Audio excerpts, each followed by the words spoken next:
कितना अच्छा हुआ कि हमने अपने बच्चों का पूरा दल मृत्यु द्वार में भेज दिया। अब हमारे खेतों में पिछले वर्ष की तुलना में दुगनी उपज होगी। इस बार देख लेना।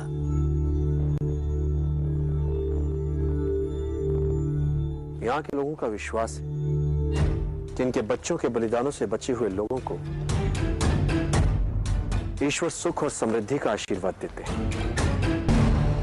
जब तुम बहुत समय तक बुराई के साथ जीने लग जाते हो, तब तुम्हें बुराई में बुराई दिखनी ही बंद हो जाती है।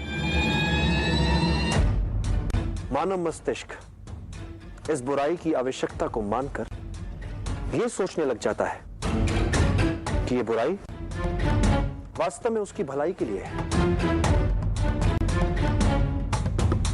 ये राजगृह के क्षत्रियों ने स्वयं को क्या बना लिया है? विचित्र परिकल्पनाओं से भरा किसी अनजाने कल्पना लोक का सा गांव लगता है आचार्य। जो सैनिक इन पर अत्याचार करते हैं, ये उन्हें पूजनीय स्वामी मानते हैं। अपने ही बच्चों को मरने के लिए भेजना इन्हें पुण्य का कार्य लगता है आचार्य। जो लोग ये जानते तक नहीं कि उनका शोषण किया जा रहा है, उन्हें कैसे जगाया जाए आचार्य? एक निराशावादी को हर अवसर में एक कठिनाई दिख जाती है और एक आशावादी को हर कठिनाई में एक अवसर दिख जाता है। भाग्य के सभी अवसर हमारी आत्मा में सुषुप्त अवस्था में होते हैं। तुम्हें बस उचित समय की प्रतीक्षा करनी है। हम यहां समय की गर्भ में छिपे,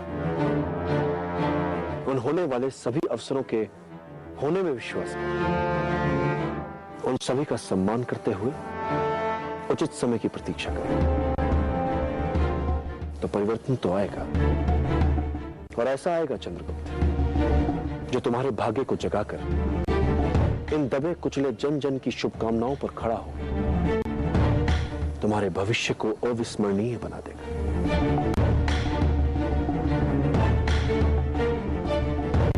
समय का धड़कने वाला हृदय ही संभावना होती है।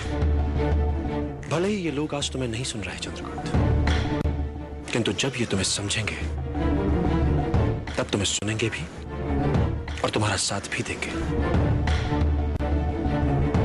बस तुम्हें उचित समय की प्रतीक्षा ही तो करनी है।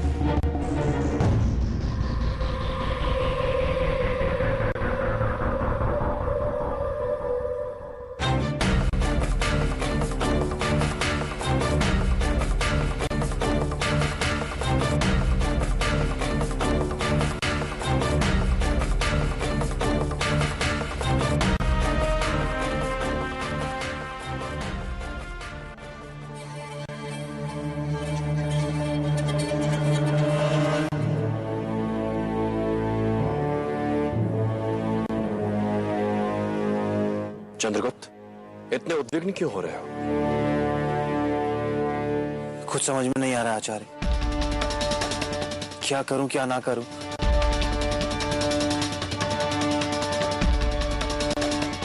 हर महान स्वप्न का आरंभ उस व्यक्ति से होता है जो स्वप्न देखता है, किंतु स्वप्न देखने वाले को यह सदैव याद रखना चाहिए कि इच्छा शक्ति और लगन उसके भीतर ही होती है, जो ग्रहों और नक्षत्रों तक पहुंचकर पूरे जगत को बदल सकती है।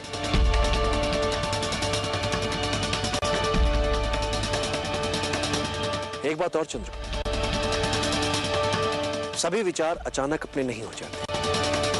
सभी स्वप्न यकायक मूर्त रूप नहीं ले लेते। इसके लिए व्यक्ति को धैर्य के आसन पर जमकर बैठने का अभ्यास करना होता है, क्योंकि नियति जब घटनाओं की गति को विराम देती है तो समझ लेना चाहिए कि वो हमें उचित अवसर की प्रतीक्षा करने का संकेत दे रही है।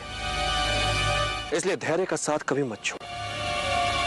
यह तुम्हें उपयुक्त समय और उचित अवसर तक अवश्य ले जाएगा।